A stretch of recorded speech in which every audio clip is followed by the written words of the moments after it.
Hello everybody, welcome back to the channel. My name is Larry Bodenheimer and today we're taking a look at Swisyn. For the past few videos we've been taking a look at very realistic and crazy malware. So I think in this video it would be nice if we did the exact opposite and reviewed baby's first skidware. So this is Swisyn. It is a 32-bit Trojan for modern Windows operating systems, Windows 7 and up. If we take a look at it on the Threat Insights portal, courtesy of Nike Analytics, we can see the malware name is Win.exe. Last analysis was 20 minutes ago. Size 1.66 megabytes. Uploaded by Guest, which was actually me because he's actually enabled Guest malware uploads, so that's nice. And reputation of 0 because nobody has rated it. If we come down here, we can see Reversing Labs gives it malicious Win32.Trojan.Swisyn. Virus total gives it 63 out of 75 detections, 84%. Detection popular threat label is Trojan.Swisyn/Ghosis.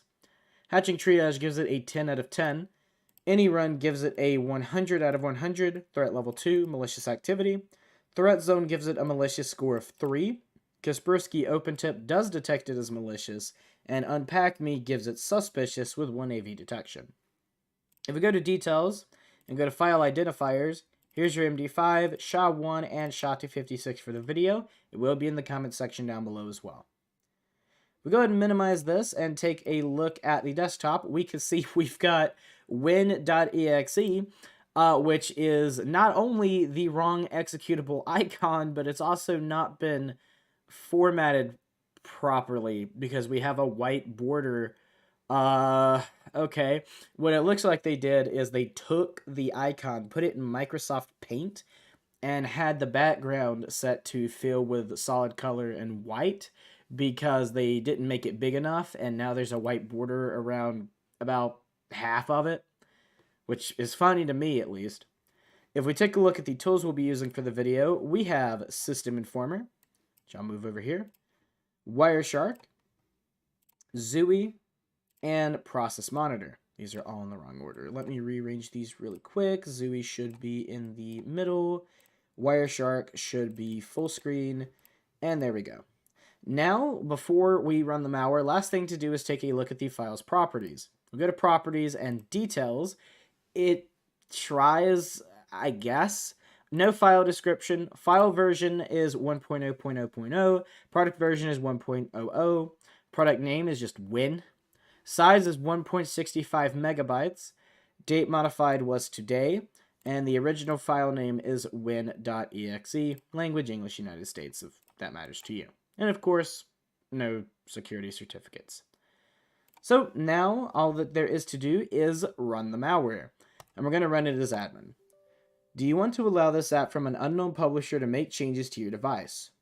Actually, wait, did I set everything up yet?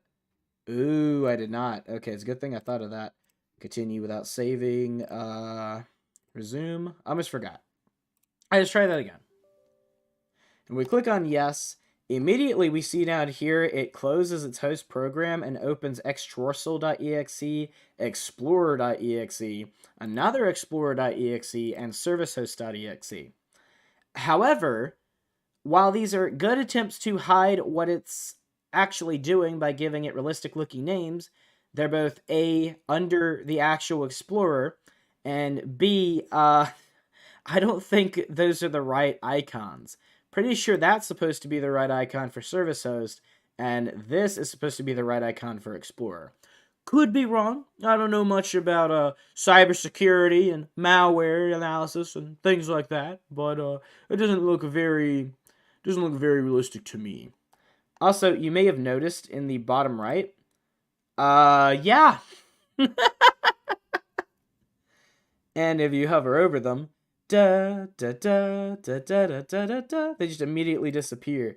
Now, if you were trained on it, you should have noticed once I ran the malware that one of the icons actually just popped up on the taskbar, and it did disappear eventually, but then it went into show hidden icons, and all 4 of them were there. So, do with that as you will. But I think that's going to be it for all that it's going to do here. I don't think it opens any new tasks. I let this run for several minutes in testing, and it didn't do anything unique. So what I'm going to do is I'm going to resize it to about here. That way, if it does do anything suspicious, we'll still be able to see it. But I'm also going to go ahead and open process monitor, and we're going to do 2 filters. First filter that we're going to do is operation is create file. And then we're going to do process name is, not typing all that. Actually, no, it's not a random string, like the one I got from the malware forum, because I re-downloaded it, so it should just be win.exe. We click apply, and we have 153 events, which was the exact same amount as in testing.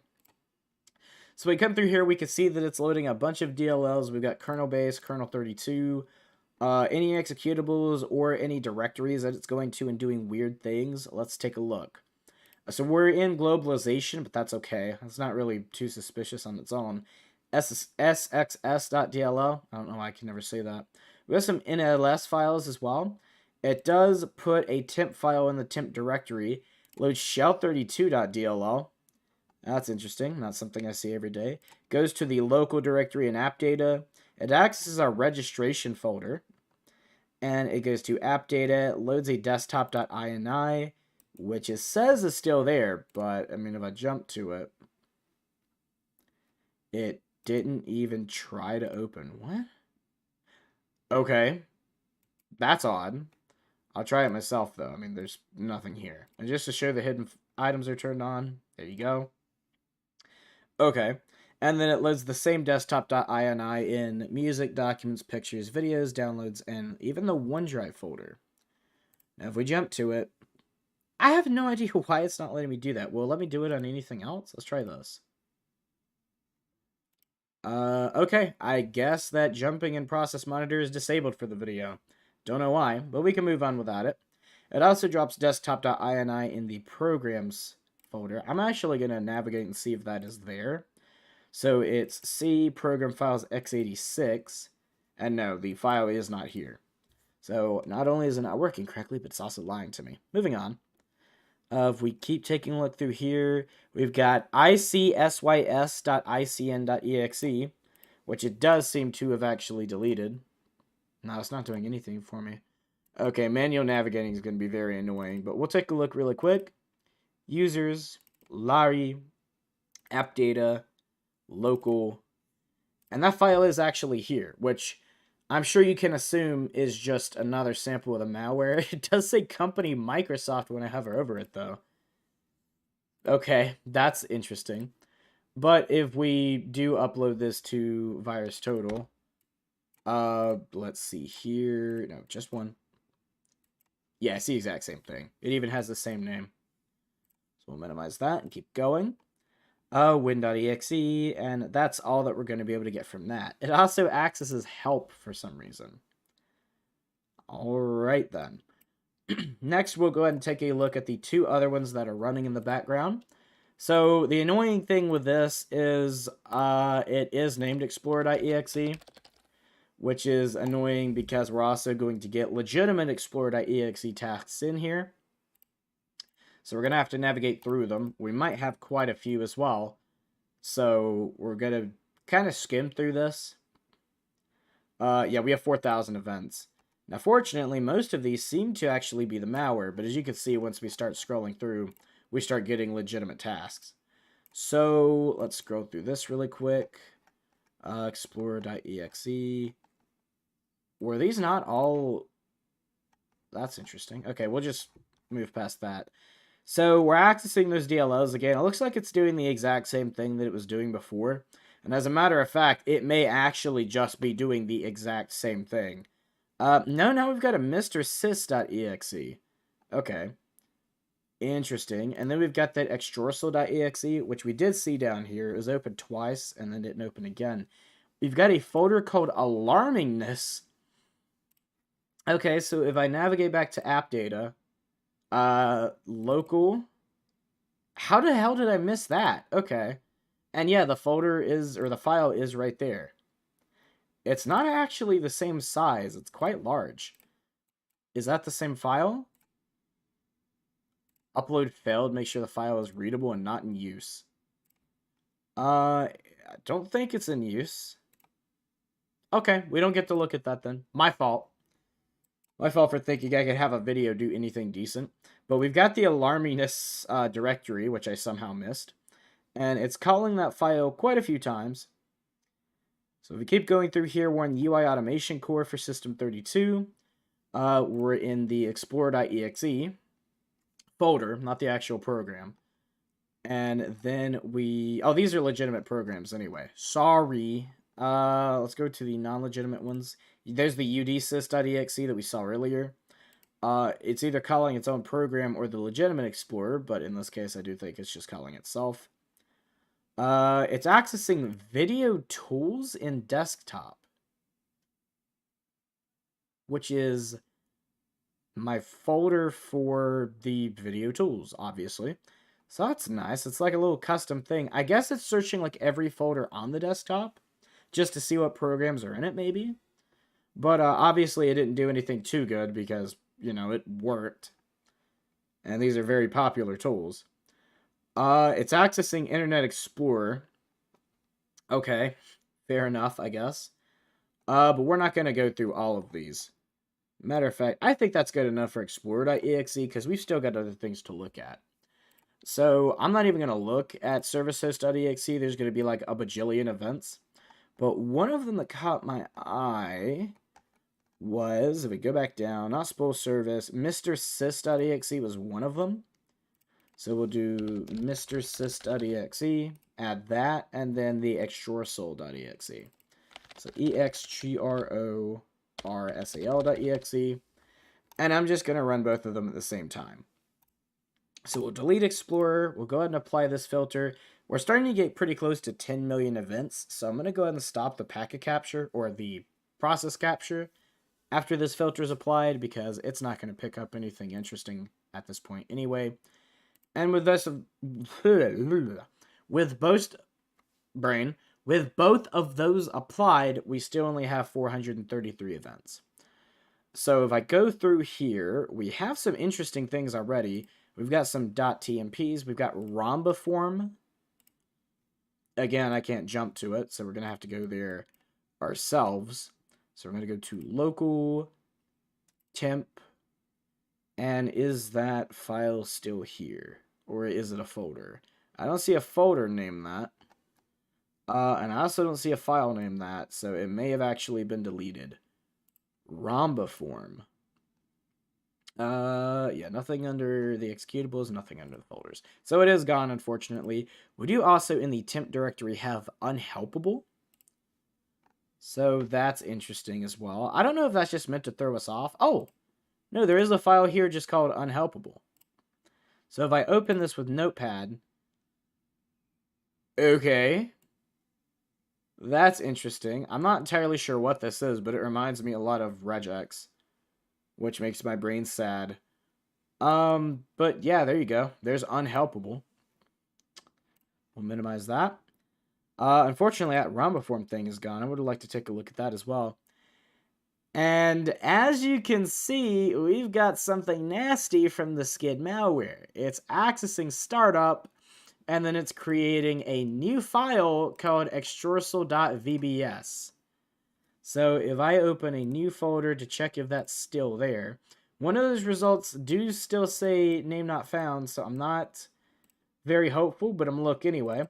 See, users, me, app data, roaming, Microsoft, Windows, start menu, programs, startup, and it's still here. If we edit, set WSH shell equals create objects, wscript.shell, WSH shell.run, alarmingness extrorsal.exe 1, set WSH shell equals nothing. So yeah, this is definitely a teensy tiny VBS script to create persistence so that extrorsal.exe runs on startup.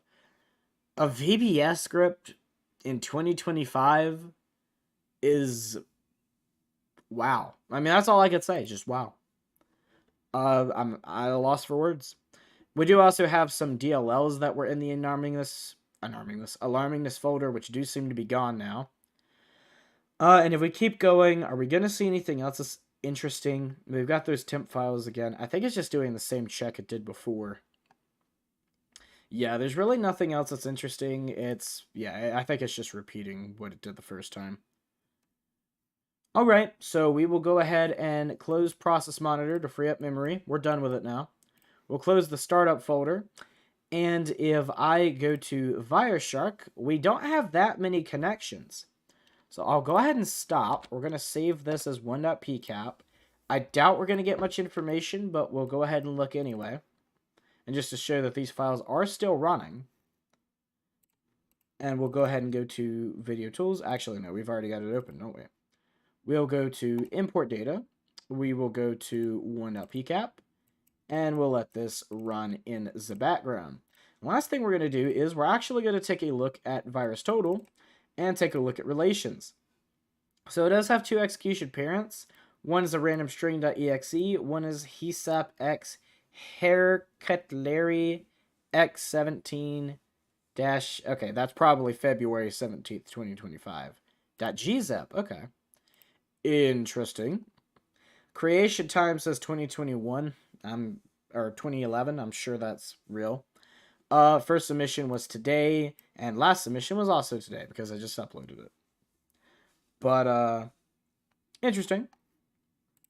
Interesting indeed. Zooey should be close to done by now. So we'll let that run, and then we'll take a look at that. And after we let that do its thing, I think the last thing to do is restart the computer and see if there is persistence. However, in this case, I do believe that there will be. Or maybe it'll crash on startup and nothing will happen. Who knows? We do have some HTTP stuff immediately. vccmd01.googlecode.com. That's an interesting thing. Let's open the browser and just try to connect to that. Now, I usually don't try to connect immediately just when I see a thing, but last video we did that and we got a fake FBI operation window, so I want to see if we get something cool like that again. Ah, the requested URL was not found on the server. That's cringe. Oh well. Are these going to say the same thing? No, that's a certificate authority from Microsoft. And that's a Digicert. Okay. Alert 3, we've got... We can go ahead and maximize this again. Suricata, we can ignore that. And this is probably also... Yep, Suricata. Anything that wants to just jump out at me. Alert 3, Suricata apply wrong direction. A notice. Oh. Never mind. Okay, well, we don't have much in Zooey. So the last thing we're going to do is see if it has established persistence. In this case, I'm willing to believe it has, even though this is skid nonsense. So we'll go ahead and restart the computer. And I really want to see if those icons show up on the taskbar again once it automatically starts up. I'm willing to bank that it will, because it literally puts in clear that it accesses startup and drops the Visual Basic file, which is still there.